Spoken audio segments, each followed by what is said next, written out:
We had to arrange a funeral because my husband's father, who we had lived with for a long time, passed away.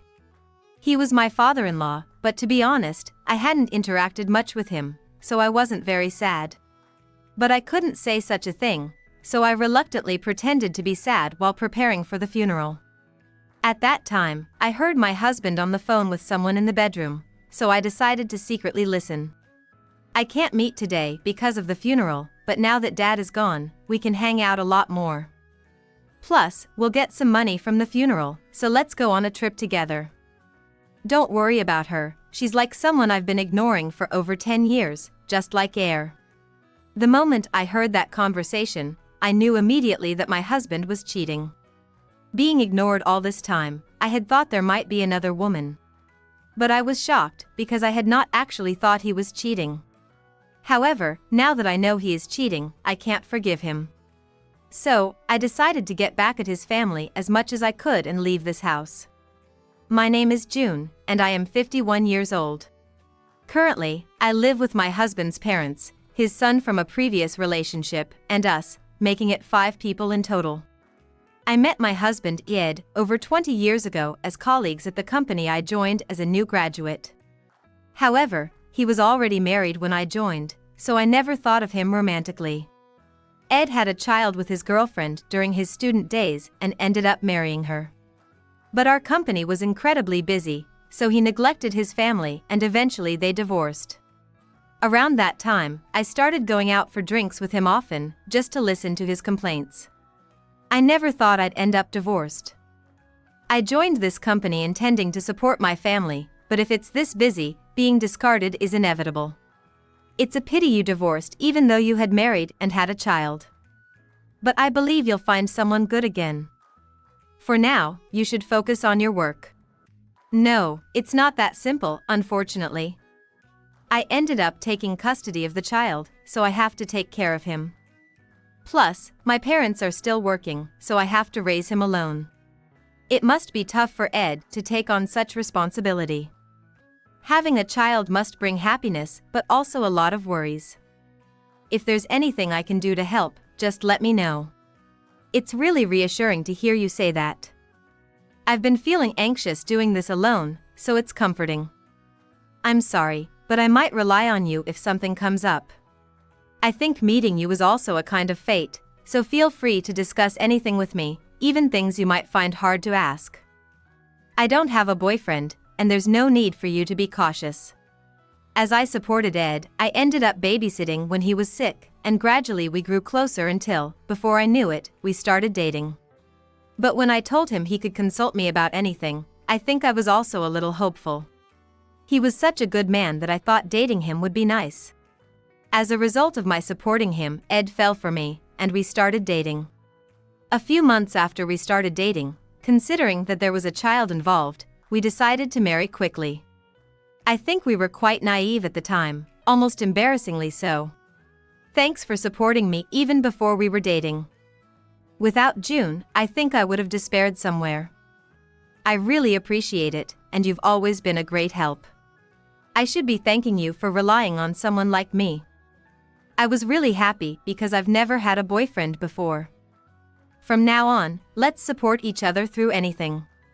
Of course, we're going to be husband and wife now. Let's be open about everything and find happiness. I think Jack is also happy to have a mother. Jack seems to have taken a liking to me too, which is nice. From now on, I plan to do my best as a mother. Thus, even though I was working at the same company as my husband, I became a housewife after we married. That was because Ed asked me to become a housewife, so I decided to follow his request. But Ed changed drastically and became very scary once we got married. We got married about 20 years ago, but I still remember the conversations at that time vividly. Now that we're married, you don't have to work, right? There's a child, and I want you to look after him full-time. I don't mind being a housewife, but are you sure about the money? Isn't it tough to support a family alone? Should I quit my job and start part-time somewhere? I'm telling you, you don't need to do that. Why are you going against my wishes? Just quit your job and get into the house. By the way, Can I return to work once the child is grown? I really liked working at the company, and it would be nice if you'd allow that. Does that matter right now? Just let the company know you're quitting for now. Okay, understood. Following this, I became a housewife, but then Ed suggested, and we ended up living with his parents. I had not heard about this arrangement and protested, but Ed wouldn't listen at all. No matter how much I objected, he ignored me, and we ended up living with his in-laws by force. For me, just having a stepchild was a hurdle enough, but Ed didn't seem to care at all. Rather, he thought it would be good since his mother could share the household chores. I couldn't stand the atmosphere, but I had no choice but to comply because he was so domineering. Soon after we married, we started living as a family of 5. But the in-laws were very demanding and made high demands of me, a newlywed. Having lived at my parents' house, it was quite tough being criticized for household matters. When I talked to Ed about it, he didn't help at all. I'm tired of being criticized every day, I can't take it anymore. If you're his son, you should do something about this situation. If it continues like this, I'll be stressed out. It's only because you just started living together. I think you'll get used to it if you live together a little longer. Don't keep bringing such things to me. Why are you so cold? We just got married, normally we should be spending time together. Doesn't it bother you at all that things turned out this way? You knew what the situation would be like when we married, right? Then don't keep complaining. Besides, I'm letting you be a housewife, so don't complain. I knew we would be living with the child, but I didn't know about your parents. And I never said I wanted to be a housewife. Also, why have you become so cold since we got married? I don't think I've changed at all, are you misunderstanding something? It stresses me out to hear you complain. Just because my mother scolds you doesn't mean you should consult me every time. Despite the complaints from his mother, Ed doesn't protect me. Rather, he seems to think his mother is right and scolds me. I couldn't bear the situation. But I didn't want to get divorced right after getting married, so I had no choice but to endure. Even though I said that, the nagging from my mother-in-law never stopped, and it was truly hard. Everything was perceived negatively, and it always seemed like I was the one at fault. Honestly, for someone like me who grew up in a coddled environment at home, it felt like hell. I wanted to escape as soon as possible, but there was nothing I could do.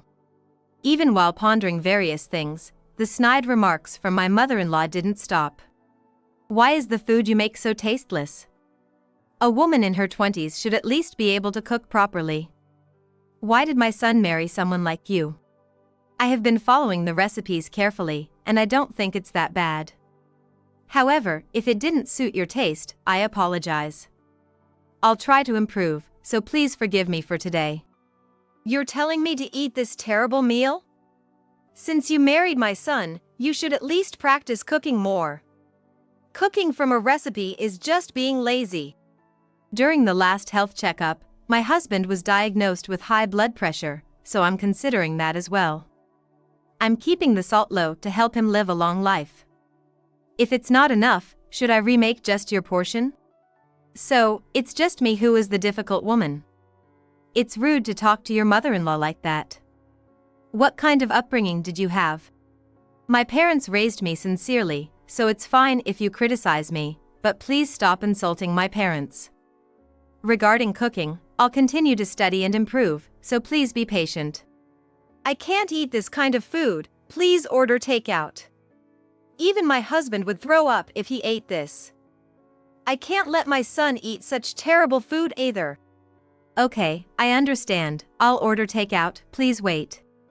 Despite researching various recipes and cooking with effort, everything I make is said to be terrible.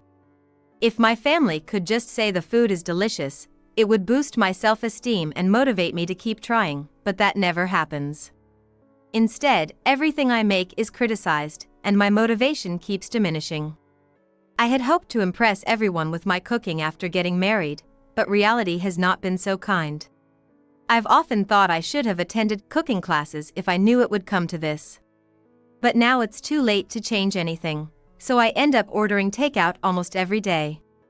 Moreover, I am blamed for the bad cooking, and I have to pay for it all from my savings. That was tough enough, but there was still another problem: my father-in-law's bad habits. He gambled a lot and was often out of the house, which meant my mother-in-law was always at home. Because of that, as a housewife, I spent a lot of time with my mother-in-law. It would be nice if he were good at gambling, but my father-in-law apparently lacks any knack for it and always loses, ending up fighting with my mother-in-law in front of us. Did you go gambling again without telling me? How many times do I have to tell you to stop before you're satisfied? Please, we don't have that much money. I'm using the money I earned, so don't complain. Women spend money on beauty, and I'm just using it for gambling.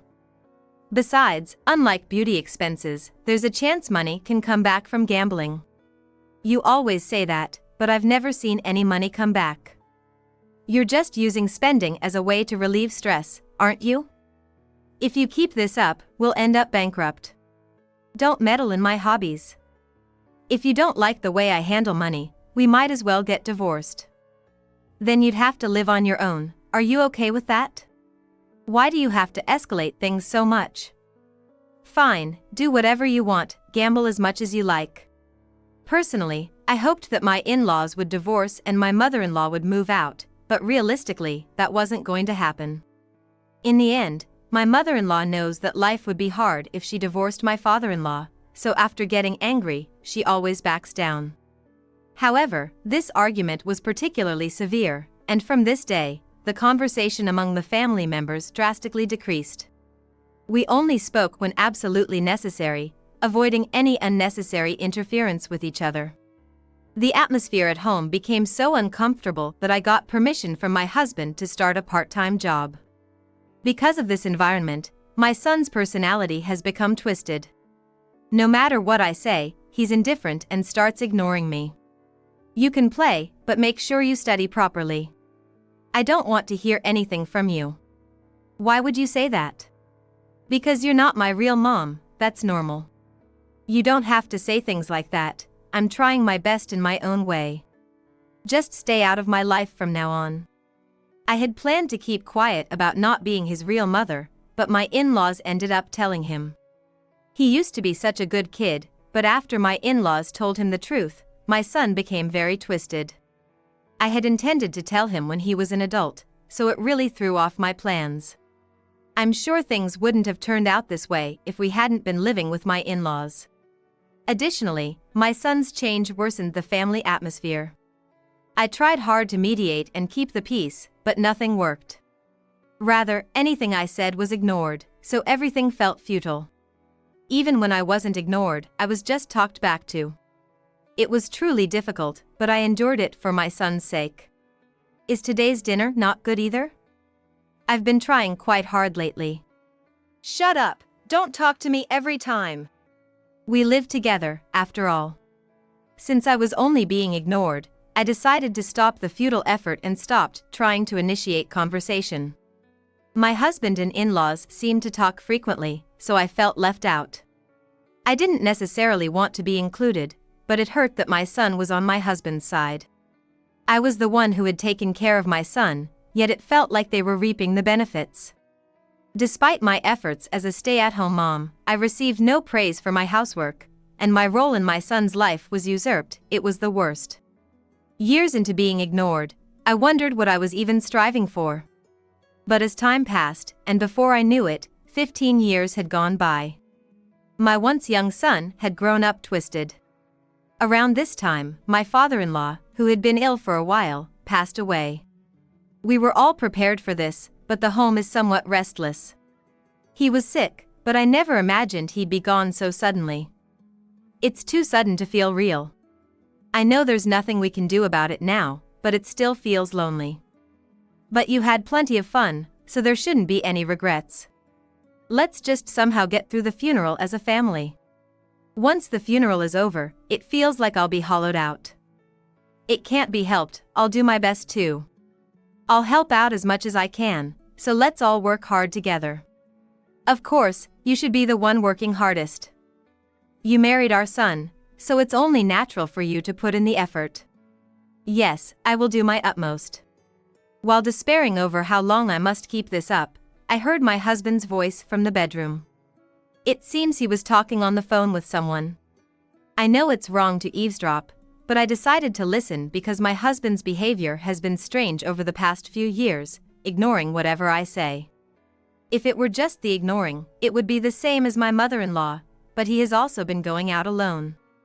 After being ignored for 15 years, I hadn't been too concerned, but secretly making a call caught my attention. So, I decided to listen while secretly recording on my phone, making sure my husband wouldn't notice. I can't meet today because of the funeral, but now that Dad is gone, we can have lots of fun. Plus, we'll get some money from the funeral, so let's go on a trip together. Don't worry about her, she's like someone I've been ignoring for over 10 years. The moment I heard this conversation, I was certain my husband was having an affair. I had suspected something was off recently, but I was still shocked to find out it was actually true. However, there's nothing I can do about it now, so I decided to keep the whole conversation recorded. And with this recorded data, I plan to use it for a divorce. Being ignored for 15 years and then finding out about the affair was unbelievable. Honestly, I had no attachment to this family and had always thought about divorce, but being over 50, I didn't want to become single again. Finding out about my husband's affair made me decide that divorce was the only option. However, with the chaos around the funeral preparations at home, I found it difficult to bring it up. I had no idea the funeral would be this stressful. If I had known it would be like this, I would have prepared earlier. Let's just get the funeral over with quickly. It's a waste of time to spend so long on this. You seem to be in a hurry, is there something else you need to do? There shouldn't be time to go out today since it's the funeral. Shut up, it's none of your business. I have my own plans. What kind of plans are those? I'd like to know. Why do I have to tell you everything? Just get ready quickly. There's no need to make such a fuss over a funeral. I don't even think we need to have one. How can you say such awful things? Dad would be sad in heaven. Do you really believe that? After being treated so badly for so long, I can't believe that's how you truly feel. I think Dad is not in heaven but has fallen to hell. After all the gambling and money he spent, there's no way he could go to heaven. The moment this conversation happened, I truly thought this family was done. No one seemed sad even though a family member had passed away. Rather, it seemed many felt relieved by my father-in-law's death. I don't know how I would feel since my parents are still alive, but I think I wouldn't be able to stay calm if my father passed away.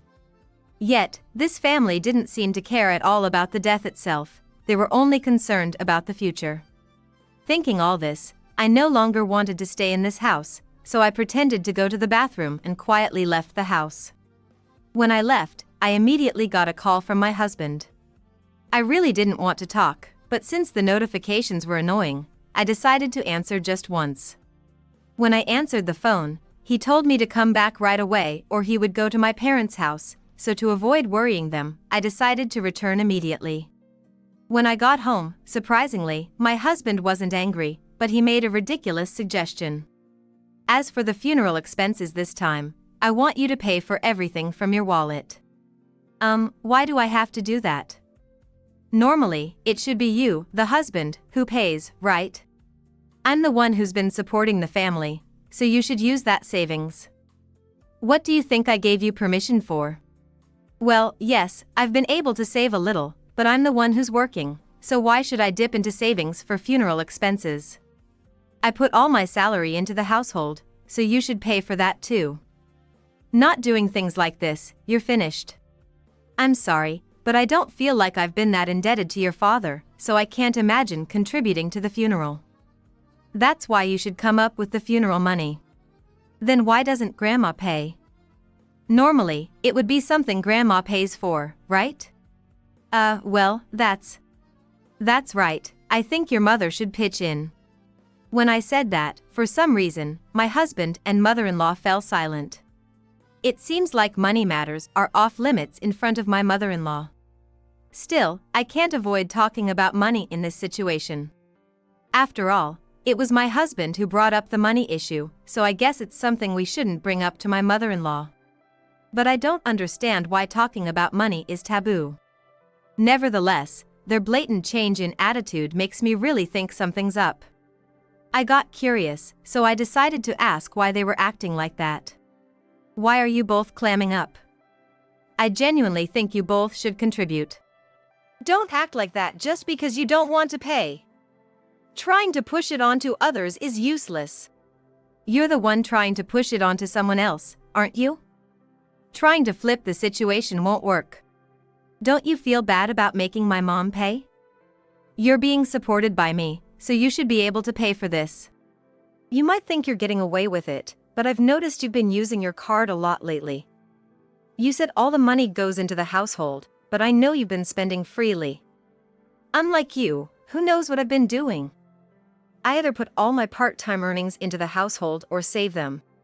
I think it's time to stop arguing and come clean because I can't keep hiding anymore. What do you mean by come clean? Are you hiding something? Well, it turns out Dad got deep into gambling and racked up debts, so I don't have any money at all to contribute. This is the first time I'm hearing about this. I only found out yesterday myself. Mom must have known since she's a guarantor for his debts. Grandpa was quite something, ending up in debt like that. This family really isn't ordinary, huh? It seems that my father-in-law, who was deeply immersed in gambling, ended up passing away after accumulating an enormous amount of debt. It came to light after his passing, and my mother-in-law, who was a guarantor, received the bill. Paying that off wiped out their savings. Sure, it's a tough situation, but honestly, I couldn't care less. And just because the father-in-law's debt wiped out the money doesn't mean it's right to expect me to chip in. I've had enough and I want to end this relationship, so I thought I'd spill the beans about my husband's affair. By the way, earlier we talked about you using your card a lot. What are you spending money on? Seems like you're spending quite lavishly. Is it work-related? Of course it is. Work gatherings can be expensive, so I just accept it as an unavoidable expense. But more importantly, what are we going to do about the funeral expenses? Don't try to suddenly change the subject. Is there something you're hiding? And besides using the card, you've been withdrawing cash too, right? Doing things that can't be shown on the statement? I wouldn't do something like that. Why are you asking me these things? I just withdrew some cash occasionally because my allowance was low. A considerable amount was withdrawn, so you should pay for the funeral expenses. I haven't withdrawn that much, so you should cover it. Even though I gave you a chance to confess, you're not saying anything voluntarily. Too bad, but I know you're cheating. Huh? Are you serious about me cheating? If that's true, I can't believe it. When I brought up the affair, my husband's face turned pale instantly. He must be freaking out because he thought he hadn't been caught. But now that he's reacted like this, there's no way he can wriggle out of it. And seeing my husband's affair come to light, my mother-in-law, too, seems to be sweating oddly. I thought my husband was the only one I could rely on in this family, so she must be feeling quite hopeless now. Just seeing the two of them panic like this was quite satisfying for me.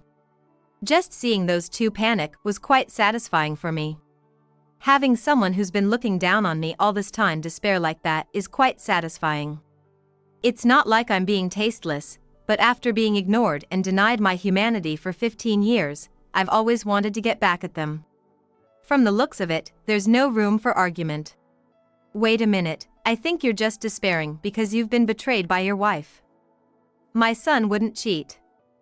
Stop talking nonsense. If that's what you're saying, then get out of this house. Yeah, that's right, I haven't cheated. Perhaps feeling a bit relieved by my mother-in-law siding with him, my husband mustered up a bit of strength to argue back. But I remain unfazed since I heard the phone call with his mistress. I understand you don't want to admit it, but I have evidence, so it's pointless. It's better to hear it now, so listen to this recording. As I played the recording of my husband's phone call that I had secretly recorded, his face turned pale again. Seems like he didn't expect me to be recording, and now he's completely desperate knowing he can't talk his way out of it. Moreover, my mother-in-law seems genuinely surprised and shocked, having believed in my husband so much. I can't believe you are really cheating. Even after going through a divorce, you still can't stop your cheating habit. Why would you cheat? You said you'd protect me. Betraying me, just like Dad did, it's unforgivable. After all I've done for you, to call me heir is just terrible. I don't want to work hard for you anymore. Let's get a divorce, and I'll make sure to claim alimony. Prepare yourself. Don't say irresponsible things. Are you saying you're abandoning your family? It's a sad story, but it seems like you don't consider me as your mother, so be it. From now on, I'll live my life without you.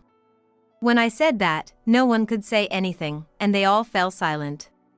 I couldn't bear the atmosphere anymore, so I decided to escape to my parents' house. After being ignored for over 15 years and feeling mentally and physically exhausted, I feel incredibly relieved. Of course, there's a bit of loneliness after the divorce, but I have absolutely no regrets. After I left home, it seems that relatives came to the three who were left behind. Apparently, they got mad when they were told there's no money for the funeral. Even though Big Bro passed away, not having a funeral? What's that about? We've been supported all along, so a funeral is the least you can do. Because Dad cheated and they're getting divorced, he has to pay alimony. That's why we don't have any money. Also, apparently, Grandma doesn't have any savings because of Grandpa's debt. What kind of life have you been living? I've been thinking this for a while, but you've been relying too much on June. That's why things turned out like this. Reflect on that a bit. Yeah, there might have been times when we relied too much on her. Well, she was a homemaker, so it's only natural. Even though she was doing part-time work and managing all the household chores halfway through. Yet, you still left everything to her till the end. You guys are hopeless. Enjoying yourself with an affair while leaving everything to Mom. In such a situation, it's astonishing you could ask Mom to pay for the funeral. After that, my husband and mother-in-law were continuously scolded by relatives and were cut off from the family. And then, my husband, who couldn't afford to pay alimony because he spent too much money on his mistress, took back all the high-end gifts he had given to her and sold them for cash. Ultimately, he managed to pay the alimony, but it seems he was rejected by his mistress and she ran away. As for my son, since he hadn't become a working adult yet, he decided to live with relatives until he got a job. Since my husband and mother-in-law ran out of money, they canceled the house they were living in and moved to a small rundown apartment, as I heard from the lawyer. I went back to my parents' house, explained the situation to them, and they understood. Now, I'm living happily. After enduring so much hardship, I plan to take it easy for a while. Life is unpredictable, but I've realized that expressing your feelings without holding back saves you from wasting unnecessary time. So, from now on, I've decided to live honestly. She just passed away. What? The stunned look on David's face as he stared at me standing in the doorway was forever etched in my mind. He seemed unable to grasp the sudden news of our daughter's death. What are you talking about? Stop with the cruel pranks. That's a terrible joke. Who was he to say such a thing? David mocked me as I stood there, soaked from the rain. It's not a lie. How could you let this happen? I'll handle the funeral arrangements, so please stay away from the house for a while. Goodbye. Seeing me trembling from head to toe, David finally seemed to realize the gravity of the situation, leaning back in shock and muttering, "Is this for real?" But his reaction seemed so distant, so detached, it grated on my nerves. I turned on my heel, rage burning inside me. I'll never forgive him. I'll make sure he pays, even if I have to drag him to hell myself. My name is Juliana Bridges. I'm 38 years old and work at an advertising agency. Our family consists of my husband David and our 8-year-old daughter, Mia. We aren't rich, but we lead a comfortable life. That's because the ad agency I work for pays well. Even compared to my peers with office jobs, I earn a hefty salary. I've never had to worry about spending money each month, and we've even been able to save up for Mia's college tuition. Considering the cost of living and our home mortgage, we've always had some extra money left over. David was well aware of my high salary, and perhaps his pride was hurt, because a year ago, he quit his job and started freelancing in web design. He said he switched to freelancing because his salaried job had hit its pay ceiling, but I was skeptical about how much one could really earn as a freelancer. Of course, I objected when he said he wanted to quit. I thought it would be safer to stay in his job, get his full retirement benefits, and then think about other options. But David was adamant about freelancing, so that's what he did. Ever since he began freelancing, David has been working from home. Maybe his stated reason for quitting his job was just a cover, and he was really tired of the office politics. Either way, I had to get used to a new routine where David was always home when I left for work. At first, Mia seemed happy that her dad was always at home when she came back from school, but lately, she seemed somewhat discontented. She probably feels like she's being constantly watched. She's only 8, but Mia is more mature than her classmates. So, our life was going along without any major issues, but I didn't notice that the cracks started appearing when David began working from home. When David started working from home, I asked him if he could help a little with the household chores. Can you help with things like cleaning and laundry?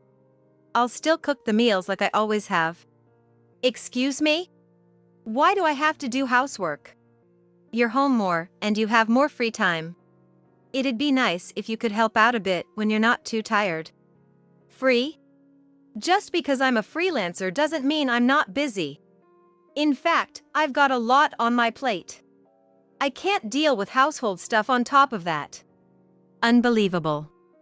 David just brushed aside my modest request. I understand that freelancing can be more unstable and mentally taxing compared to a regular salaried job. That's one reason why I didn't want him to switch in the first place. But household chores are nobody's specific job. And I've been doing them all alone even though we've both been working. I thought he could share some of the load. But I work too, you know. It should be equal. You've managed everything by yourself up until now. Don't start complaining now. David, who was convinced he was in the right, wouldn't listen to me at all. In the end, I continued to handle all the household chores as usual. I don't assume he's not busy just because he works from home, but whenever I return home late at night, I'd invariably find David sprawled in front of the TV or deeply engrossed in his smartphone. "Is dinner ready?" he'd ask with an air of entitlement, which always infuriated me. What's more, since working from home, he seemed to become more concerned about cleanliness, always demanding that I clean the house more thoroughly, pointing out every little piece of dirt on the floor, the windows, and the bathroom. If you're so concerned, why don't you clean it up yourself? I'm only human, I can't get to everything, I'd reply. You talking back to me? Clean up your own mess. It's our family's home, it's not like I'm the only one making it dirty. Yet, David would go off on these bizarre tangents, and I was utterly baffled by his logic. Mia would quietly listen to our exchanges from a distance. "You know, Dad's always glued to his phone. I wish we could go out together on weekends, but Daddy's always busy on his phone," Mia said one Sunday morning as I was preparing breakfast. Apparently, Mia had asked David to go out and play the previous evening, but he'd refused, barely looking up from his phone. That's true, he's always on that phone, I acknowledged. He's been like that since before you come home from work. Sometimes he's on calls too. Calls? Yeah. He always sounds friendly, and I can hear a woman's voice. That's odd. From Mia's account, it didn't seem like David was talking to a client or a colleague. I tried to think of who he could be talking to so frequently as a freelancer. I was unfamiliar with the world of freelancing, so I didn't know, but the mention of a woman's voice was definitely bothering me. Could he be having an affair? It wasn't unthinkable. He had started working from home only a few months ago, and he now had more free time than when he had a regular job. Trying to not let Mia see my agitation, I focused on preparing breakfast. Several months passed since David started freelancing. He still never helped with any of the household chores. And he began spending whole days away from home during the weekends.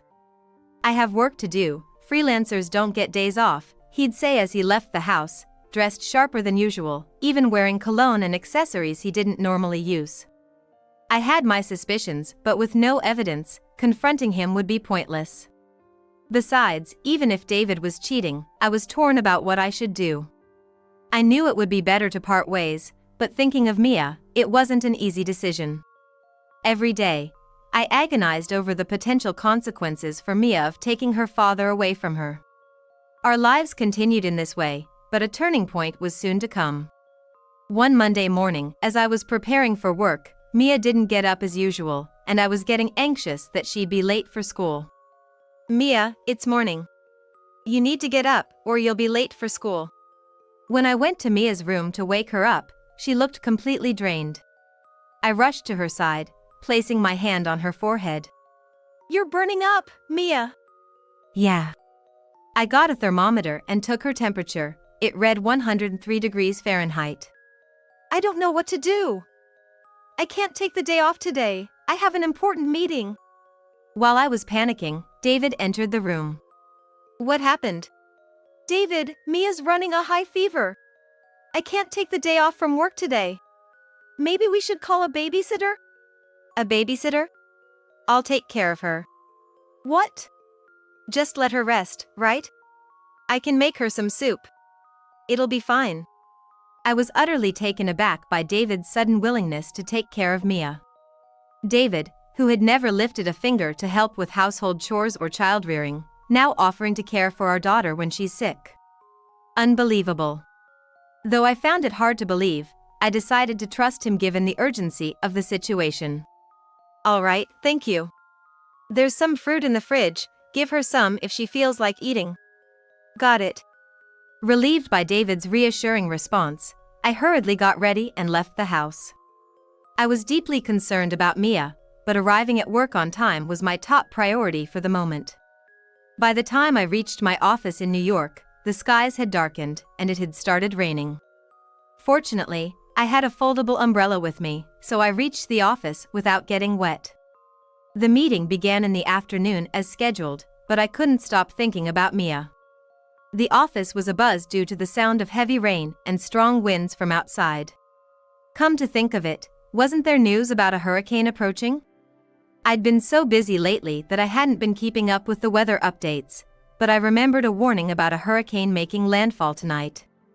During the meeting, all of my colleagues, including myself, were constantly distracted by the storm outside, frequently glancing out the windows. By 7 p.m., when I was finally done with work and heading home, the earlier storm had turned into a torrential downpour, causing several train delays. The train I was supposed to catch was also delayed, and the platform was packed with people. I was really worried about Mia, who was running a high fever and couldn't bear the thought of waiting there. I hurriedly left the station and began looking for a taxi. There were many others waiting for taxis too, so it took quite a while, but after about 30 minutes, I finally managed to hail one. After a 30-minute ride, I arrived home, but was speechless at the sight that greeted me. "Mia!"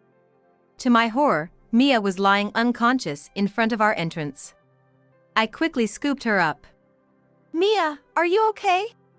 What happened?" "Daddy."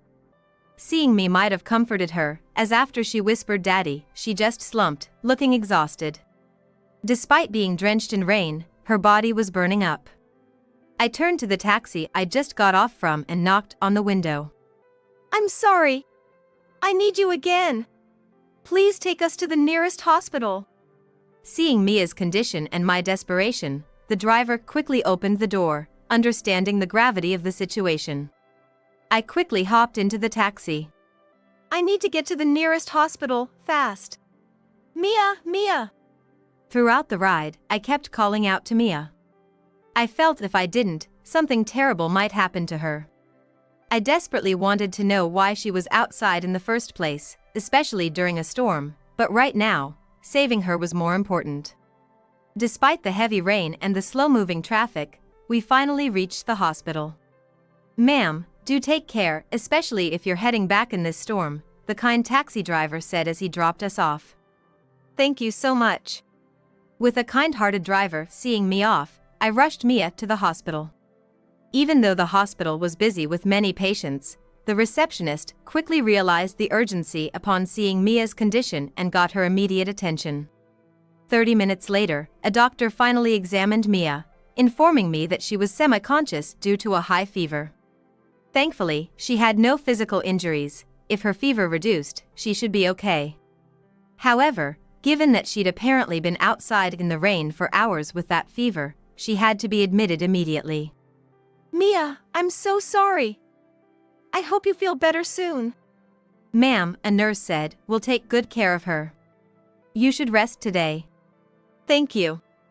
After spending 5 hours at the hospital, endlessly staring at Mia's pained face as she slept, a nurse finally approached me. Though I wanted to stay by Mia's side, I was exhausted both physically and mentally. Having worked all day, and then seeing Mia in this state, I was spent. I decided it was best to let the nurses handle it and head home. Everything that happened to Mia was undoubtedly David's fault. Mia murmuring "Daddy" before passing out was evidence enough. It was inconceivable that Mia, with such a high fever, would willingly go outside. Especially not during a storm. The more I thought about what David had done, the angrier I became, unable to comprehend or forgive him. All the way home, I pondered what to say to him. If he hears that Mia is okay, he might think it's all right to continue with his reckless behavior in the future. I absolutely don't want that to happen. I needed him to deeply reflect on his actions, even more than feeling remorse. With a certain resolve, I headed home. When I arrived, wet from the rain, David was casually fiddling with his smartphone. Noticing me, he looked up in surprise. Hey, where's Mia? Wasn't she sleeping at the entrance? She said she wanted to play outside. I told her not to, but she wouldn't listen. Seeing David ask that with such nonchalance made my anger boil over. Mia went out on her own? He's the one who tossed her out in the first place. I clenched my fists tightly and replied. She just passed away. What? As I stood in the doorway, David stared at me with a dumbfounded look, a look that burned into my memory. The shock of hearing that his daughter had died seemed too much for him to grasp. What are you talking about? Stop playing sick jokes. That's in bad taste. The nerve of him to mock me as I stood there drenched from the rain. It's not a lie. What have you done? I'll handle the funeral arrangements, so stay away from the house for a while. Goodbye. Seeing me shaking with rage, it finally hit David how serious the situation was, and he blurted out, "Are you for real?" But his reaction seemed so detached, as if it was happening to someone else, which irritated me even more. I turned on my heels, the fury inside me blazing. I won't ever forgive him. I'll drag him down to hell if I have to.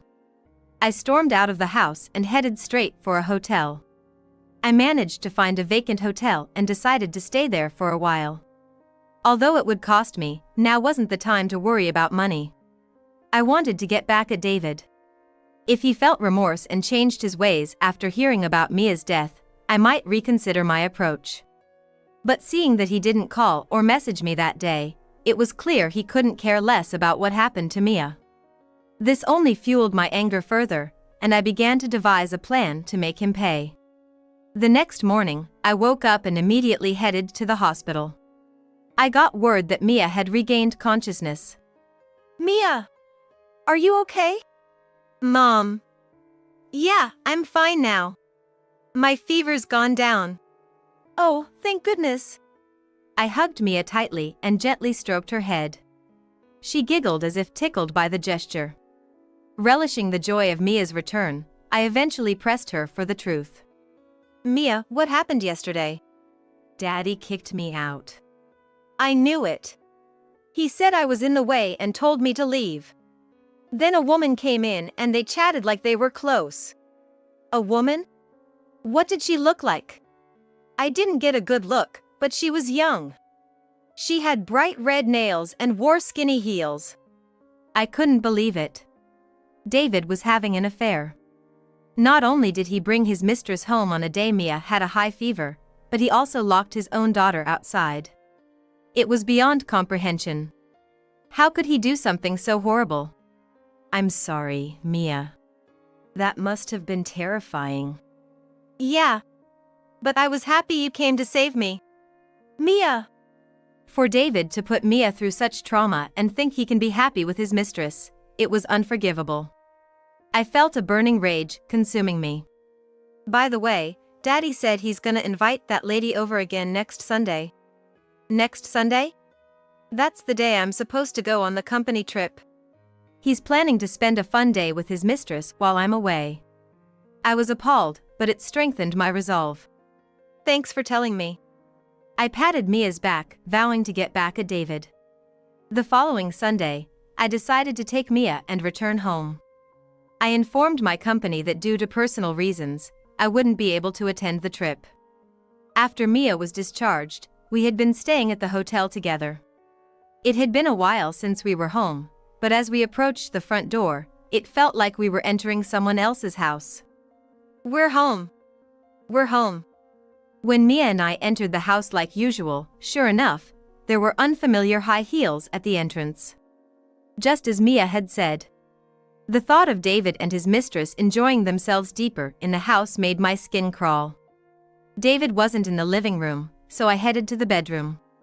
Thinking that Mia might witness something too intense, I hesitated for a moment, but the room was quiet. As I listened closely, I could hear David's voice coming from the bedroom. You know, it really worked out for me. With Mia gone, it made breaking up easier. How can you say such a thing about your own daughter? But yeah, for me, it was kinda lucky. Hearing the two of them talking about Mia's supposed death as if it was a good thing or lucky made my head spin. It was clear now. David didn't feel an ounce of remorse. If that's the case, it's time to confront him directly. Excuse us. Oh, you have a guest? When Mia and I appeared after opening the bedroom door, the two of them were taken aback with wide eyes. Why the hell are you here? You said you were on a company trip. And why's Mia here? What do you mean? Wasn't Mia supposed to be dead? I suppose it would be quite shocking to see Mia, who they believed to be dead, standing right in front of them. I explained calmly. The part about Mia being dead was a lie. I'm sorry. I just wanted to see your reaction. I hoped you might show some remorse, but instead, you're here celebrating Mia's supposed death. That's just insane. A lie? Damn it. You played with my feelings. Frustrated by David's feigned concern, I let out a heavy sigh. Don't mess with me. You're the one who kicked Mia out of the house, right? No, I didn't. Mia just... Daddy did kick me out. He said I was in the way because he wanted to be with that woman. With Mia's swift revelation, David's face turned pale. That's right. You did the worst possible thing, not just as a father, but as a human being.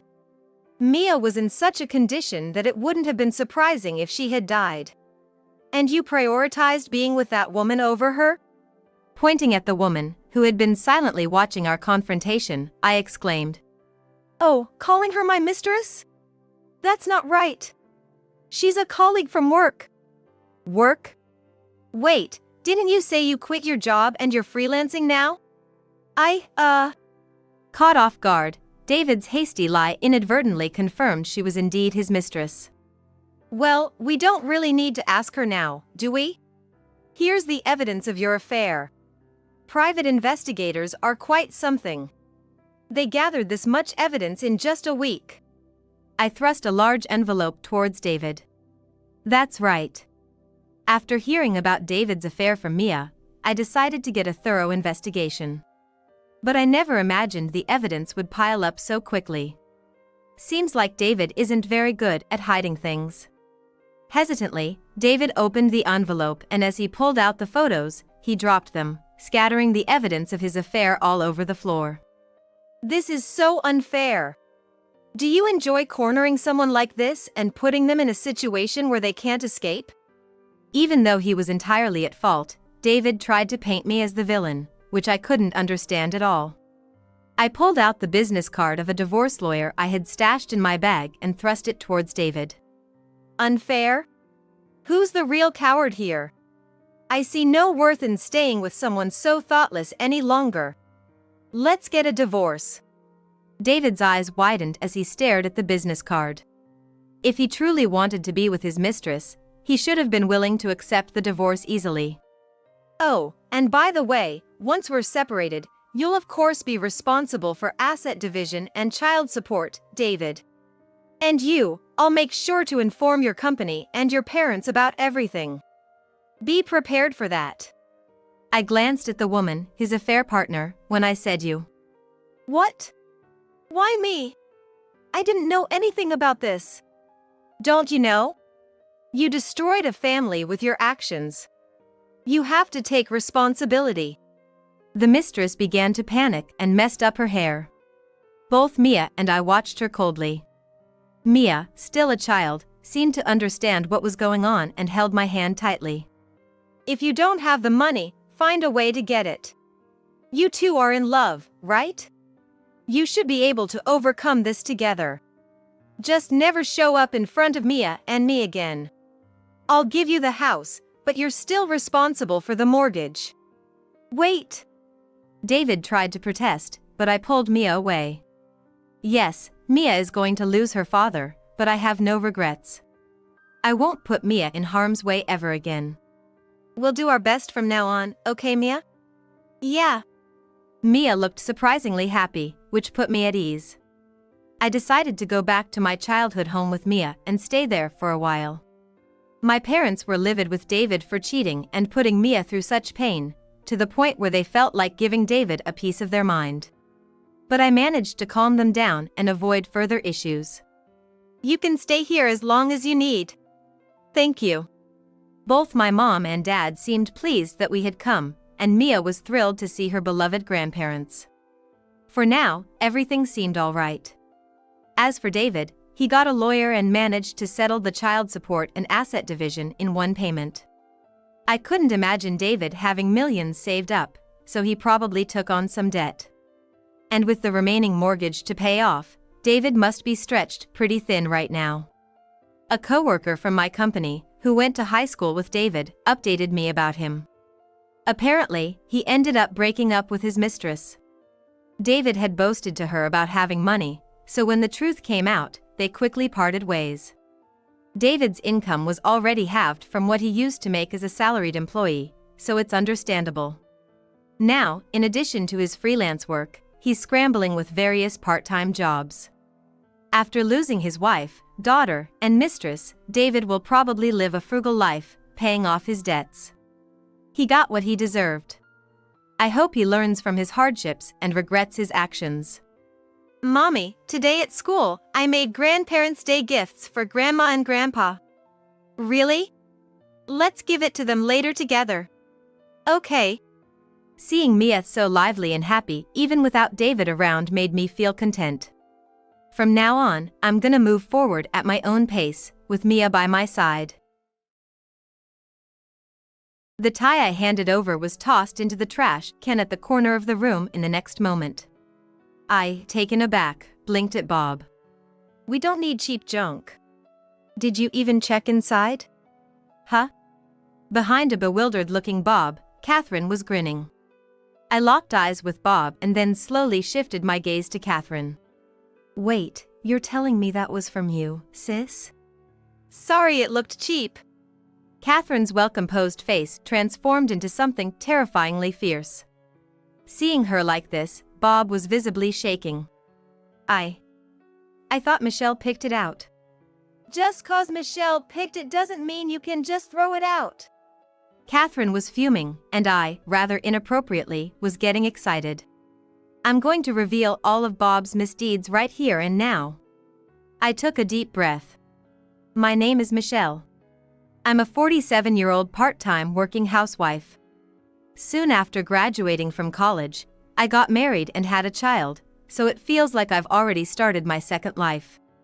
But with Bob still actively working, and me working a full-time part-time job for the last 10 years, we haven't had time for things like traveling. So, this second life is pretty much business as usual. I met Bob in college. It was just a regular college, but they had active clubs, especially the basketball team, which was top tier nationally. And the captain of that basketball team was Bob. He was tall and well-built, the team's main player and ace. Back then, Bob was quite popular, and I, being one of the team managers, never thought he'd choose me. But he did, even confessing his feelings for me. I felt on top of the world. He proposed when I was in my senior year of college, assuring me he was financially stable as he was already working. My parents, having also married as students, had no objections, so half a year after starting my senior year, we got married. We had a simple but decent wedding, and I was very happy. The first year of our marriage was smooth sailing. I had decided not to go full-time because Bob's company frequently relocated its employees, so I continued my part-time job. But, near the end of college, I found out I was pregnant, and to ease Bob's concerns, I quit my job. During my pregnancy, my sister-in-law Catherine and my in-laws were super supportive, making me feel grateful for marrying into such a family. However, after our daughter Julia was born, our marital bliss began to fade. Julia, who often cried at night and was a clingy baby during the day, was quite a handful for a first-time mom like me. Catherine and the in-laws did help, but there were times when I had to manage on my own. I often found solace in crying alone. Bob, on the other hand, although initially supportive, began to frequently go out for drinks, and by the time Julia was 6 months old, he stopped helping with household chores entirely. Even on his days off, when I'd ask him to spend some time with Julia, he'd begrudgingly play with her for about 10 minutes, then pass her back to me and head off to the casino or somewhere. "Hey, can you spend a bit more time with Julia?" "Ugh, I'm kinda busy, you know?" Whenever I mentioned it, Bob would just sigh heavily. Then, he'd chuckle and try to reason with me. "You might not get it since you've never worked outside the home, but being a working adult is tough. If we don't refresh on weekends, we can't keep going. Understand?" Bob said that and playfully tapped my head. I hated that gesture of his. But it's true that Bob is the one supporting our family, and I indeed don't have any experience in the workforce.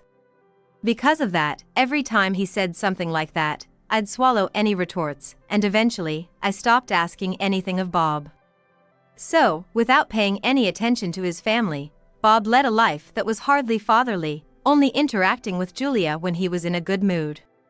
And this went on for over 20 years. But then, something changed, and he began actively engaging with Julia. "Julia, let's go out and have some fun." "Okay." Every weekend, I'd watch them head out together and I'd be left to tackle the household chores. Thanks to starting a part-time job about 10 years ago, our financial situation became more comfortable. But chores would pile up, so weekends were dedicated to cleaning and meal prep. Up until 3 years ago, Julia was on my side. She'd help out, get me gifts, but ever since she started going out with Bob, she completely sided with him. The reason was simple: Bob would buy her things every time they went out. She'd come home holding bags full of new clothes, accessories, and other items. At first, she seemed taken aback by the gifts, but now, she'd happily head straight to her room and try everything on. Maybe you shouldn't be buying her expensive things every week." "Huh? Oh, are you jealous of Julia?" "Can't blame me. She's way prettier than an old hag like you." Bob laughed it off and headed to Julia's room. Indeed, Julia, lively and radiant like Bob, is undeniably beautiful. She seems aware of it too, and, not to brag, but she's gorgeous enough to be a celebrity. I, on the other hand, am rather plain. But I'm only 45. There's no reason for him to call me an old hag. Fed up, I decided to confront them and headed towards Julia's room. But just as I was about to turn the doorknob, I overheard a shocking conversation. Thanks, Dad. This is so cute. You look great in it. Just like your old man's daughter. Please thank Amanda for me too. I wanted to match with her. Amanda's pretty, just like you. The store clerk today even said we're a good-looking family. Really? That makes me so happy. I couldn't grasp what they were talking about. Who's this beautiful family?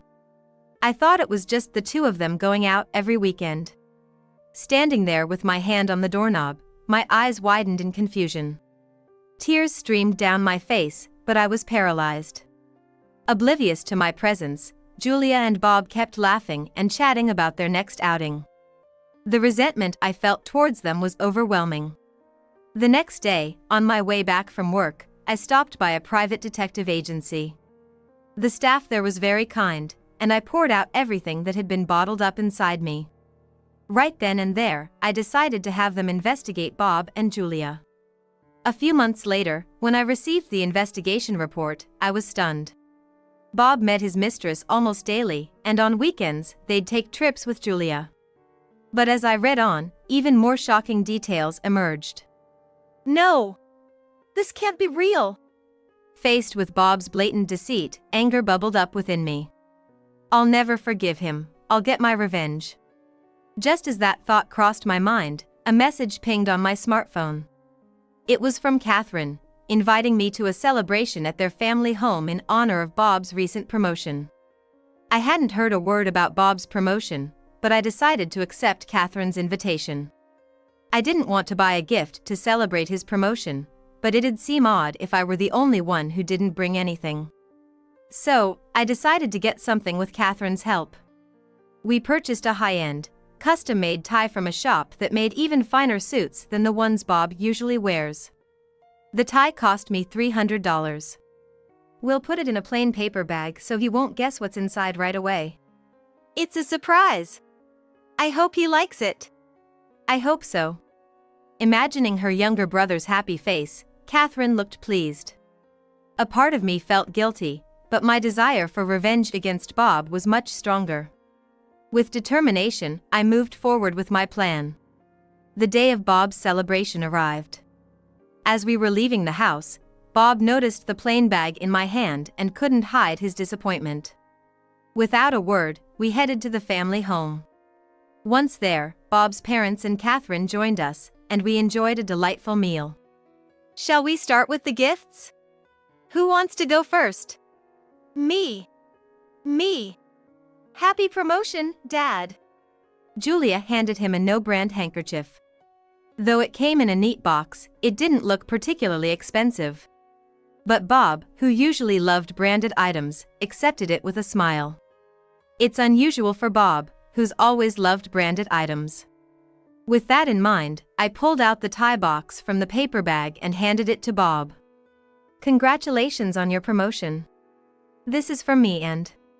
Huh. The tie I'd given Bob was tossed into a trash bin in the corner of the room the next moment. Stunned, I shot Bob a surprised look. I don't want this cheap trash. Did you even check what's inside? Huh? Behind a puzzled-looking Bob, Catherine was smiling. Our eyes met, and I slowly shifted my gaze to Catherine. Wait, did you? My bad for choosing something cheap. Catherine's calm face suddenly turned fierce. Seeing her like that, Bob was visibly shaking. No, I thought Michelle chose it. Why would it be okay to throw away something Michelle got for you? Catherine's fiery anger made me feel excited inappropriately. I decided to expose all of Bob's misdeeds right there and then. I took a deep breath. Catherine, it's okay. I'm not upset. But, still. It's really okay. After all, who needs a gift from someone they're about to divorce, right? Everyone present was shocked by my words. Bob was trembling, but tried to stay calm, speaking to me in a soft voice. So, divorce? I know I overdid it just now. I'm sorry, okay? Wait. You think this is all about what just happened? What are you talking about? Bob, not understanding my true intentions, stuttered. Amidst the tension, a nonchalant voice chimed in. Why not divorce? It doesn't concern me anymore. Julia. Julia, twirling her long hair between her fingers, continued without a pause. I mean, she's just a regular lady who's barely been out in the world, right? It's obviously better to have someone stylish as a mother. She was probably talking about Bob's mistress. Bob, unaware that I knew about her, looked uncomfortable. Seeing them, I sarcastically said, Oh, so what was her name, Amanda? Isn't she more to Julia's liking? How do you know about Amanda? Bob was visibly panicked at my revelation of his affair. Julia, however, remained unaffected. I said to the two of them, dripping with sarcasm. See, you've lost your love for me and you want to remarry, right? Too bad I don't have the time or the interest in someone else right now. Well, you see. Suddenly, all eyes in the room were on Bob, who was struggling for words. Julia, for once, seemed to think something was amiss and stopped playing with her hair to observe Bob. Making up reasons to cheat and convincing Julia of them, you just don't want to look bad, huh? What do you mean? Julia looked confused as she pressed Bob for answers. It made sense, after all. Bob had told Julia that I was having an affair and was considering divorce. He even said that when he introduced her to his mistress, they were keeping their relationship a secret because I was reluctant to divorce, but they planned to marry as soon as they could. When I learned of this, my head ached. I never cheated, and the reason I wasn't home much was because of my increased part-time work hours. Deceiving our daughter with lies and luring her with gifts? That's just the worst kind of parenting. Dad, you said Mom was cheating, right? That she refused to divorce even though you wanted to. Was that a lie? It wasn't exactly a lie, but... If it wasn't a lie, why is Mom acting so confident then? Julia's shrill voice echoed through the room. I replied calmly. He probably thought it'd be more convenient to deceive you.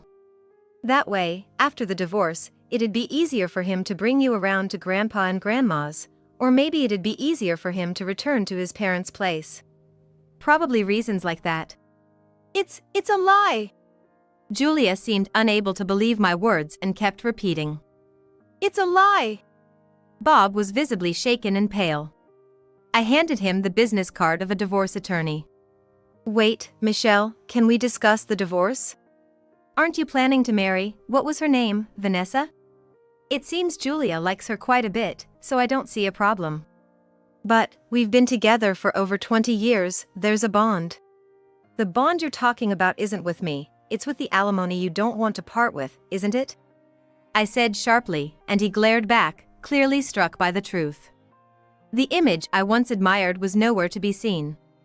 He just looked like a regular middle-aged man. It's only now that I realize my feelings for him have completely vanished. Is that true? Suddenly, Catherine's voice cut through the tense room. Bob visibly flinched. The real person to be feared in this house wasn't the in-laws, it was Catherine. She had been engaged to a man who cheated on her and had been single ever since. Despite her beauty and being the center of attention wherever she went, Catherine rejected all advances after her engagement was broken off. You know I despise men who cheat, right? Yes. So why did you do this? You hurt Michelle. What were you thinking? Catherine's voice was steady, but there was an undertone of quiet anger. Everyone in the room was on edge. Bob was shaking, his face pale. Right now, the best thing you can do is accept the divorce, pay the alimony, and then cut ties with this family. Got it? Cut ties? Why? Because I can't stand the idea of such a terrible man being part of our family. Catherine shot back. Bob's eyes widened in shock, and he slouched in disbelief. Those words must have hurt, especially since Bob had always been so close to his sister. Tears began to form in his eyes. Michelle should be the one crying. You don't have any right to shed tears, Catherine said, not letting up. Bob remained silent, his gaze dropped. I then decided to hand him another document to seal the deal. Oh, by the way, I got this from Amanda. I informed him. You met Amanda? Bob exclaimed. When he saw the document I handed him, his eyes darted back and forth in confusion. It was a formal request for alimony. What? What's this alimony claim all about? Isn't it because you lied about being single? Bob looked as though he had completely forgotten that he had lied. Turns out, Bob met Amanda at a dating event held at a high-end hotel. He forged documents to appear single and approached Amanda. To ensure there's no discrepancy with reality, he said the reason for the divorce was his ex-wife's infidelity. Though they were divorced, she still hadn't left. Both he and his daughter were struggling, but since she was doing all the housework, he treated her as if she were just a housemaid. He believed that if he found someone else to marry, his ex-wife would give up on reconciliation and finally leave. He kept asking Amanda to wait a little longer while he convinced her. When Amanda told me all of this, I was fuming inside. When I showed her our marriage record and explained that we weren't divorced and that I had never cheated, Amanda apologized profusely. She offered to pay alimony, but since she believed he was single when they started dating, I didn't feel like demanding it. I have a message from Amanda. She doesn't want to see you ever again. What? Most likely, Bob was thinking of having Amanda cover his living expenses in exchange for the alimony he owed me. Bob's face was one of utter despair. Mom, I'm sorry. I had no idea. Julia timidly apologized beside the silent Bob. Having a 25-year-old daughter who can't differentiate right from wrong and takes her mother for granted is unacceptable. You don't have to apologize. I replied coldly. Mom, after the divorce with Dad is finalized, you'll have to leave the house.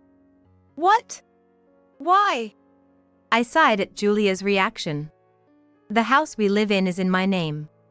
I inherited the property when my relatives passed away, which is why Bob and I started living there.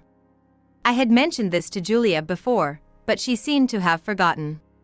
No matter how deceived you were, your attitude towards your mother is unacceptable. I can't forgive you anymore. I'm sorry, but you'll have to leave with Dad. No, please! Mom, let's live together happily again. Please!